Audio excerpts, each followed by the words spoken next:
Hi, and welcome to another episode of Room 36. Today we have Dasha Khmelnitskaya with us. Hi, Dasha. Hello, Daniel. How's your day going? It's cool. I like it. It's totally productive. Productive? I know you went singing this morning. Yeah, that's right. You're a singer. I'm not a singer, but I like to sing and to develop my singing abilities also. Okay. How long have you been singing? I think almost 3 years. Okay, give me some tips. I'm trying to be a singer. How can I improve? What would you tell me?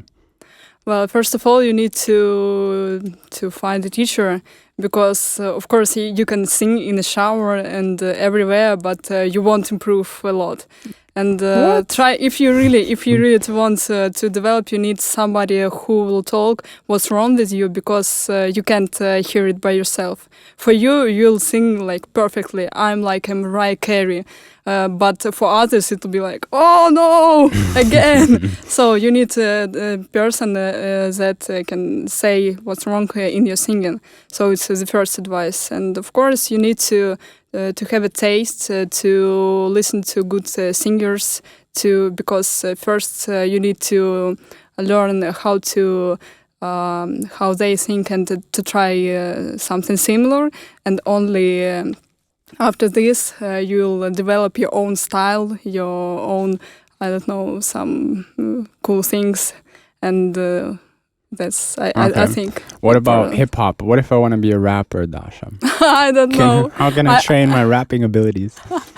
Well, I'm not in rapping, but I think it's if you have what to say, you'll find your style. Like if you have passion and you sing what you're worried about, you'll find the right words, how to do it in the correct way.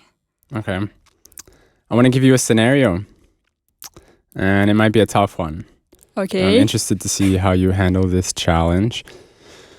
Let's say you have a challenge. You have to live in the forest for 1 month in the cold somewhere in Siberia.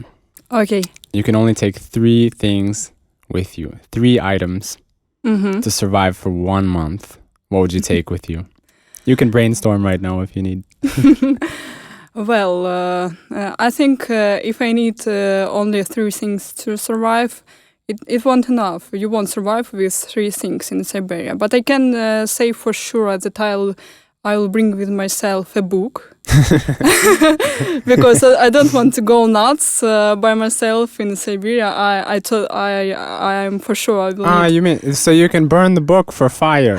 No way! I needed to keep myself like in my to have, I don't know, leisure.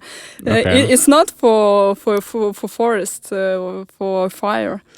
I think I'll take my laptop to work. What will I do without the monies? I don't know. I don't know if you'll have much time to work or to read because you might freeze to death. Freeze. Well, okay. No, anyway, I'll bring my laptop to watch movies and such things. Okay. I'm not sure about web connection, but anyway, who cares? Who need it? Third thing, I'll bring some food with me. Yeah, that's an important one. Yeah, what kind of food? What food would you bring? Some healthy stuff. In Siberia it's quite cold, so you don't need to think about how to save food. It will be okay. I don't know, something sweet. Because I think I'll have enough stress in forest in Siberia, so I need to take out something sweet and tasty. So you're gonna bring with you a book, Yep. a laptop, Yeah. and chocolate. Yeah, that's right. You Okay. got it right. At least if you freeze, you'll freeze happy. Yeah, I don't want to die miserable. No way. That's true. Me neither. Not at all. So for our listeners, anybody listening, Dasha and I met in English classes, not far from here, actually. Yeah. In SE ranking. And you're an SEO expert. What's your job title called, actually? SEO manager, SEO specialist, something like this. Okay. I know nothing about tech. I can barely use my computer and my phone. But tell me, how'd you get into that? How'd you get into SEO? Well, actually, I can say that I had some ability to search from earlier years. I used to listen to drum and bass music, and back then it was pretty hard to find the track I liked. So I needed to search not like we usually do, like buy sofa, but in more sophisticated ways. So when I was after university, I decided to find a job. And I was looking at vacancies like with junior titles to learn something. And I found this in an agency, marketing agency. I found a vacancy. It was opening like junior search engine optimization specialist. Mm-hmm. And I just read the description and I like it. Like you need to improve your website so that search engines would show it to people. I thought it makes sense. I've never thought about it before that in order to see websites in Google, you can do something. It just occurred to me, and it was an interesting idea. So I learned everything I could about it and applied to those opening. And they took me on this vacancy. And you had no experience before that? No, I was preparing for this vacancy for a month. I read everything on the web. I'm not surprised. I know you're a book person. Yeah, actually, if you want to learn SEO, it's easy to do by myself. I'm always surprised when people asking some kind of courses to learn SEO. You don't need courses if you really want to learn this stuff. You have everything you need in the web. You don't need special knowledge and, of course, practice. Mm-hmm. Can I ask what work you were doing before your junior position? Yeah, of course. I finished. I graduated from university, and in university I studied mining engineering. Whoa! And I wanted to become a mining miner? engineer. Yeah, we had like practice. We need to if government pays for you for your study, you have to work on this profession. So I wanted to move to another city in Poltava district and to work on a career, like big, huge career as mining engineer. But I moved, but they like said that I don't have good health for it. So they kind of refused me. That's interesting. Why do you need good health to be a mining engineer? Because it's. Are you doing a lot of mining work? Mining, I thought you would just sit in the office and draw things. No way. Do calculations. You need to go down into a mine to make some measurements with equipment, and you do it almost every day. Mm-hmm. And when it's open mining, you need to nevertheless watch the weather, snow to your waist, or I don't know, sun, heat. You need to go and to make your measurements. So you need good health for this work. Interesting. Have you been inside of a mine? Yeah. 300 meters underneath. My gosh, how do you get down there? You climb some stairs? No, of course, no. They have special elevators for this. Okay. I imagine it's unhealthy for anybody.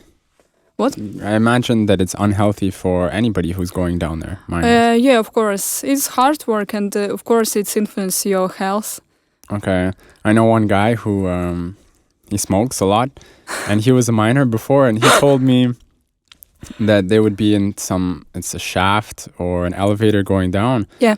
And you can barely see people in front of you because there's so much dust everywhere. And the whole time down, he was smoking cigarettes. Oh gosh. Well, actually, it's not a good idea to smoke in the shaft because it can kindle. It can catch fire or something. Yeah. Okay. But no, I think it depends on the type of what you mine in the shaft, because somewhere there is a lot of dust, and somewhere no. I could see the people inside the elevator, but it's an interesting story about this guy. Yeah, I'm still interested in this topic. Do you know if miners in Ukraine, because I know it's still a big industry here, do miners make a good wage, or do they struggle with their wages? Do you have any idea? Well, it depends. Of course, you understand that they don't have money in the big cities like Dnipro, Kiev. Yeah. For small cities, I think they have good salaries. Okay. I may say that, of course, I don't know wages in the moment because I'm out of this sphere. But I think they have additional compensation for injuries for health reasons, and it's higher than average. Of course, you can't compare it to IT sphere or something, but I think it's higher than average. Okay, interesting. Maybe I should get more interested. Become a miner. Maybe you should try to go in this industry. Maybe. For now, I'm okay with my industry. Tell me about Dnipro. You studied there. You got your first job there. Yeah, that's right. Actually, I grew up in this city, and I know almost every street in the city, and it's quite big for Ukraine, and it has a beautiful waterfront. But I don't recommend. If somebody from Kiev asks me like what it's like, I don't say you definitely should visit Dnipro. There are a lot of things. You won't be surprised after Kiev. But if you want to learn Ukraine, to see different cities, it's a good experience for you. Of course, I like the city. I like Kiev, but I like the city because it's part of me. I can't just put it out from my heart. I just remembered right now. I totally forgot this. I was in Dnipro last summer, and what was it? I stayed up all night with work with some colleagues, and we wanted to watch the sunrise. Actually, they wanted to watch the sunrise because I don't really care. You don't like sunrises? I mean, I don't care. Sunset, Would you sunrise. prefer to look at the moon? Yes, I'm a moon guy. Okay. And we were on the waterfront, actually, just waiting for the sun to come up. Cool. And the next day, I felt miserable because I didn't have much sleep. And I texted you, actually. I said, Dasha, do you know any place in the city where I can get a massage? Of course I did. I knew. Yeah, and you got me to go to some place. You said, try out Tsunami. Tsunami. Yeah, I went there. I had no idea what to expect. Actually, I tried a few places before and they were closed, so I texted you. And I went there and it was probably the best massage of my life. Cool. Really, Tsunami. Shout out to Tsunami for anybody listening when you're in Dnipro. It was Sunday, and it wasn't easy to find the place. You were restricted in time. You had like 2 hours before going on the train. And I remember that it was hard to find the place where you don't have to to schedule your massage. And it was interesting. I just thought was looking at the map, and I thought where should we go? And I just maybe here. It was big luck to find this place, and it worked out for I've you. only done maybe 3 or 4 massages ever. That day I had this feeling like I need a massage to stay awake, to be happy again. And it was just 30 minutes. They gave me the option like Thai ski, it was a sport. What did you choose? I think I chose Indian sport. Sport style. I don't know. I think it was like Indian style sport massage for 30 minutes. And it was really intense. I think it was 500 hryvnia. A little bit expensive, I think, for 30 minutes. But yeah, but Tsunami is an expensive place. Yeah, really. And I didn't know who was giving me a massage. I didn't see her face. And I just thought, wow. Maybe he's. No, I chose a girl. They gave me the choice, man or girl. Girl, of course. And I was wondering, who is this? Who is this person giving me a massage? Yeah, maybe it's an angel. Yeah, I thought so. I think it was an angel. A massage is a cool thing. I've been having massages in Kiev here, and I enjoyed it a lot. It's I think almost every person has some problems with spine, with shoulders, and whether you need to work out or you need a good massage. Otherwise, you'll have like stiff shoulders and you won't be happy. Yeah. Actually, we just talk about it and I feel like I need to stretch. What kind of massages do you do? Indian? Sport? No, I think I had classic massage. Nothing Indian, Thai or sport. You can name it sport maybe because it was quite intense also. And sometimes it even hurts when you get it. But anyway, afterwards you feel like a new person. 100%. Yeah. And the train is nice from Dnipro to Kiev. More or less. I thought it was nice. I was surprised. The IC. I'd prefer to travel faster, like 6-7 hours. It's a long way. You need to. It's a long. So you do the inner city train.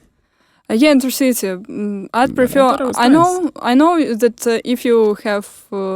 I think in 21st century we can make it faster, like 7 hours.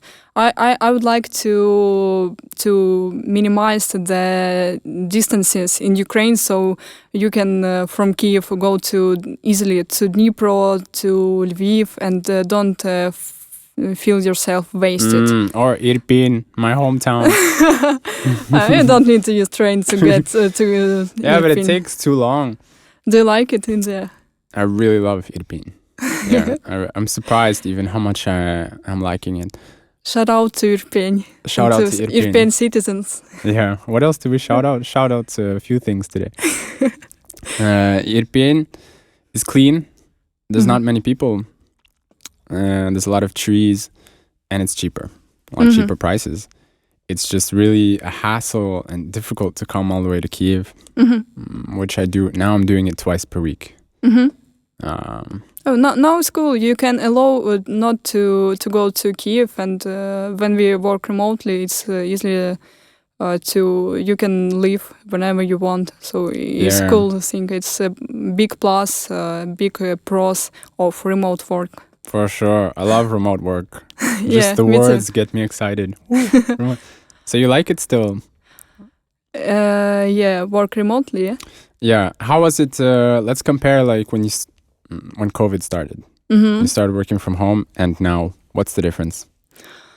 I liked. I've never thought that I like work remotely in such a way. I like. I think the biggest thing I like in remote work that you can regulate your work your own time. So you can work in the morning or in the evening, or you can work throughout the day if you have a lot of things to do. So you are like your own manager. You don't need to be instructed to, I don't know, you just do what you need to do your work, and the way how you do your work, you choose yourself, and it's really cool. Tell me about your normal day. What time do you wake up? What time do you go to bed? What time do you work? Well, actually, it depends on the day. Actually, I wake up early at 7, 8. Yeah. I like to start my day earlier, when I don't know, maybe to cook something to eat, and then straight to work.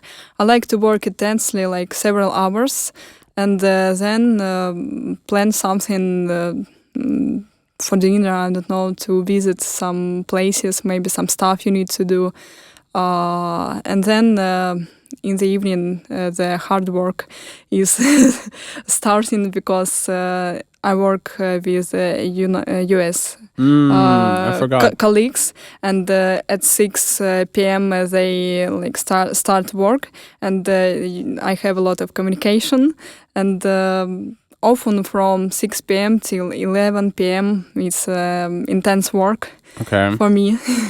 Do you talk on the phone with Americans? No, we use Telegram. Telegram. Okay. Do you have any tricks, time management techniques? You said you work for a few hours intensely. How do you minimize your distractions during that time? Actually, I think you need to plan what to do. I try to think what things to do tomorrow. Like in the evening, I just write down the things that I need to do, this, and this. So when I wake up in the morning, I know that I'll have to make these things. A lot of time you spend to collect yourself and to start working. I think it's the problem for majority of people. When you wake up and your brain is ready, it knows what you're going to do. It's easy to go to work. And if you know that you have something unpleasant to do, some, I don't know, really tough stuff, complicated something, you just start doing. It's like the swallow the frog technique. Yeah, that's swallow right. the frog in the morning. Yeah. I learned it, I think, maybe at school or at university. I didn't like math at all, and I always started preparing my lessons from math. When you done this, you'll do everything. Okay, my problem is I swallow the frog at night, right before bed. I always save my most difficult task for the evening before bed, consistently. I think actually consistency is also good.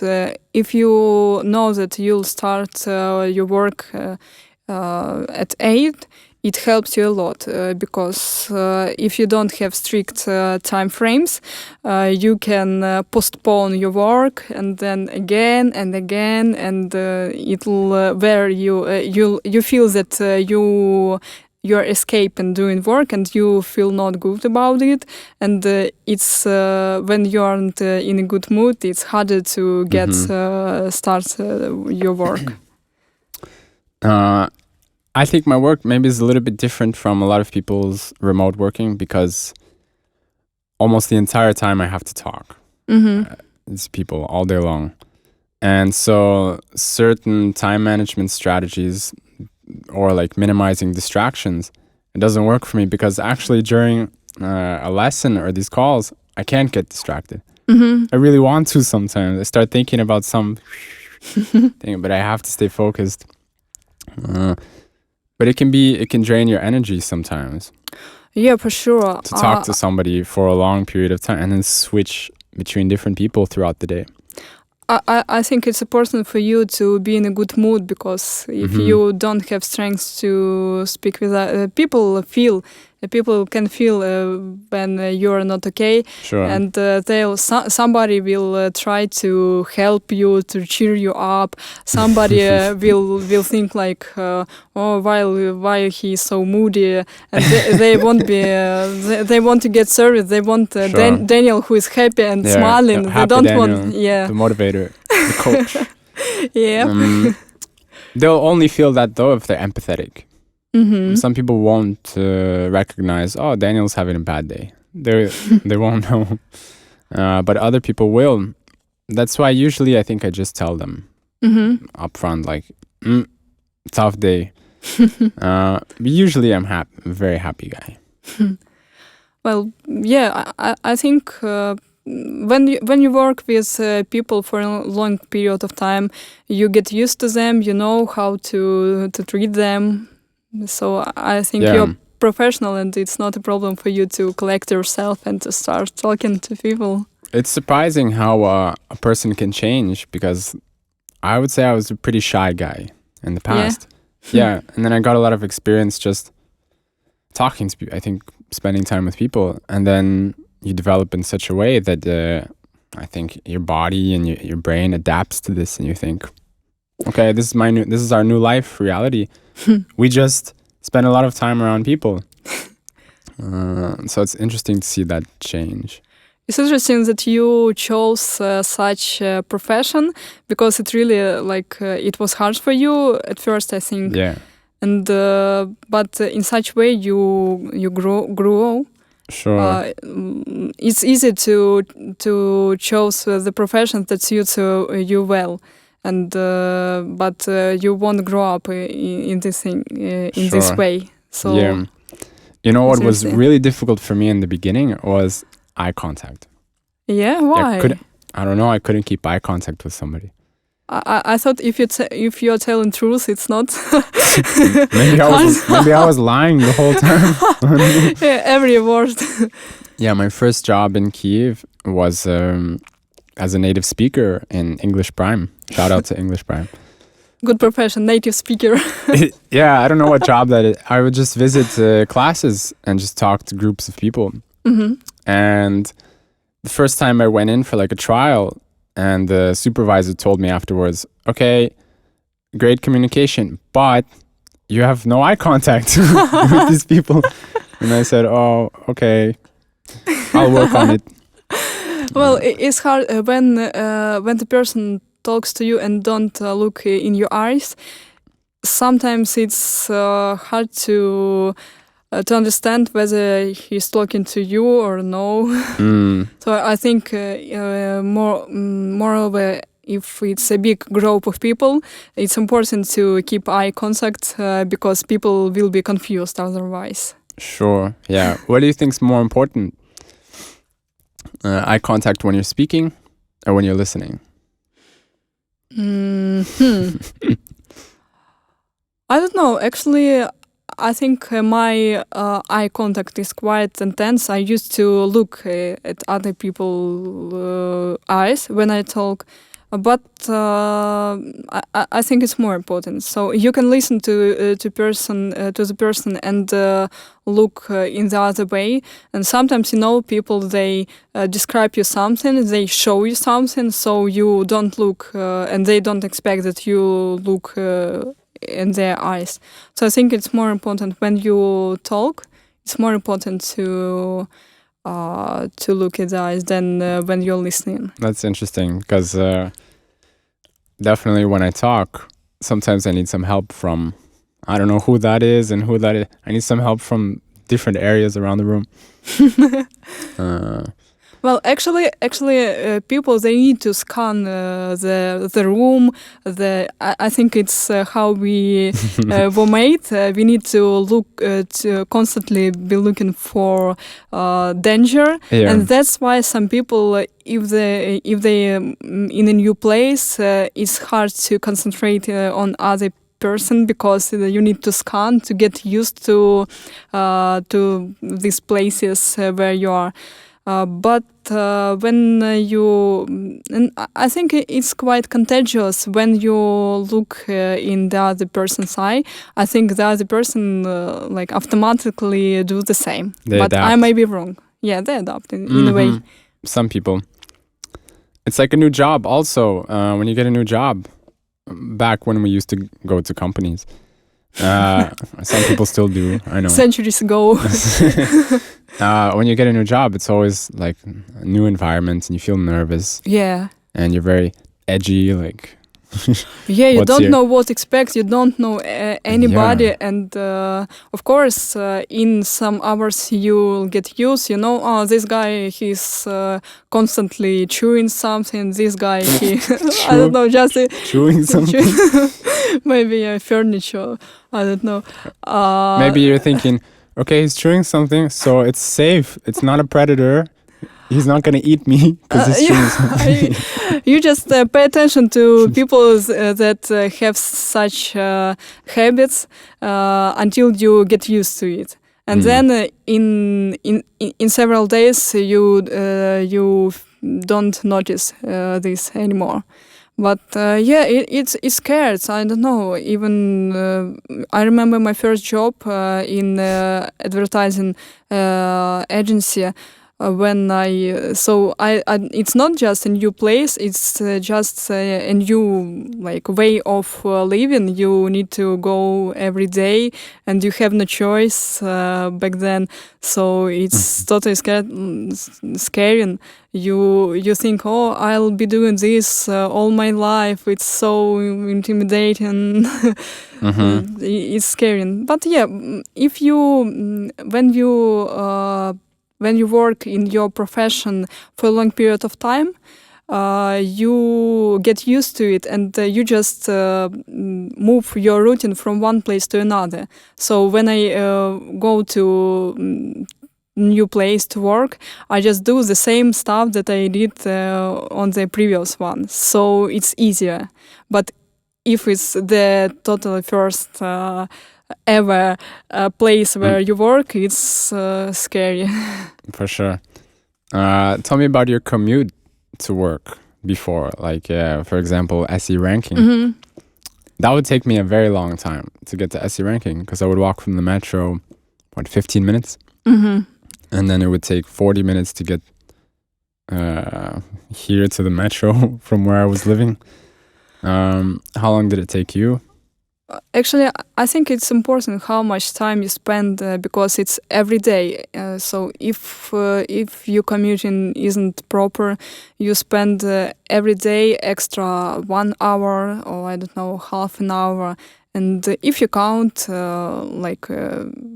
a month, I waste I don't know 40 hours. So sure. So I think it's important to to optimize this process. And in my case, it was totally optimized. When you live in blue line of subway and you work on the same line, it takes you like 20 minutes to get. So I went from home at 7:30, and at 8 I was at job. It was like this. Convenient. Yeah, but then when they moved to Pecherska, it's another line of subway, and it was a disaster. My system was broken. I didn't know how to optimize this process. I tried different ways, but it just irritated me that I can't do anything about it. Back to SEO. I'm curious. What's gender like in this industry? You're a girl working in SEO. Are most people girls who are SEO specialists? Well, I was told that in Ukraine, the majority of search engine optimization specialists are male. Okay. But I can say for sure because on the conferences I can see a lot of girls, but I don't know whether it's like business development, sales girls, or the SEO.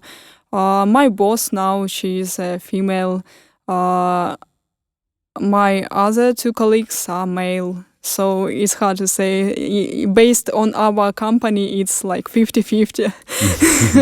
Okay. If you were gonna go into any other area of tech besides SEO, what would you be interested in? I think it will be easier for me to move not in tech but in more in marketing sphere. It's closer to me because tech. I'm not a totally tech person. You remember math wasn't math was a trial for me, so I don't know. I tried to learn some developer JavaScript, but it didn't work out. Oh, by the way, I'm trying right now. How's your success? Slow, very slow. I use this website, Free Code Camp. You've heard of it? Yeah, I heard. Yeah, I'm just trying to keep a streak of doing a few minutes every day. I do one small exercise. It's like 5 minutes every day. Cool. Consistency. Yesterday I finished 12 weeks in a row. Wow. Yeah. But I still feel like I know nothing. I had the same feeling. Like I know the basics. I know how it works. I understand everything, and I start think why people think that development is so hard. It's not hard at all. It's like elementary math. It's not hard. But then when you need to actually to write the small programs, and I write everything is correct, but it doesn't work, and. I think you need a good developer needs to dig into his code and to think why it doesn't work. And for me, when I had an error, I just started to try different things. I didn't like to dig into this and to think how to change it. To think. I tried to switch this and this and this. Oh, it worked. Okay. Maybe that's why I'm not a good developer and I don't have any chances. I don't know. You mentioned before that you were good at searching for things at a younger age. You had experience in this. You were looking for music. Let's talk about music. Drum and bass. Yeah. You like Netsky? Netsky, yeah. Netsky. Yeah. I don't know how to pronounce his name. Where's he from? He's German. No, Belgium, I think. Belgium, okay. Yeah. Interesting. It's not only when you listen to the music for a long period, it's not just 1-2 DJs. It's like a whole bunch of DJs. You don't like a DJ, but you like different songs of his. Okay. So sometimes I hear that people say that, oh, I like this singer or this DJ. It's hard for me because I like different. I like one genre, and I like a lot of really just a big amount of different DJs, but not DJs, but their products. Okay. Mostly. But drum and bass, that's your thing. That's what you listen to mostly. Yeah. Yeah. When did you get into drum and bass? I got into it, I think, in the end of school, when I was 16. Okay. I tried different styles of electronic music. I was in electronic music all my life. And I just experimented with different genres, trance music, techno, electro, house, and then I heard drum and bass, and I like, oh, this is huge. I've never thought that it will be for the rest of my life. I thought that it's just for several months, like it was with other genres. But I'm still in it, and I don't have reasons to switch to another. You know, I like drum and bass when I'm in the metro for some reason. And because it's loud. Yeah, because it's loud and there's a lot of people, and I get pumped.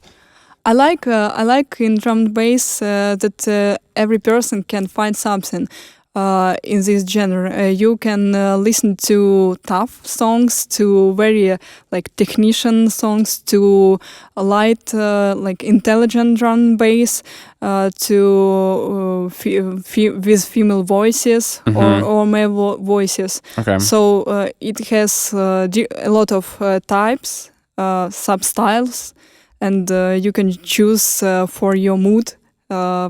I think the first time I ever heard it was on Need for Speed.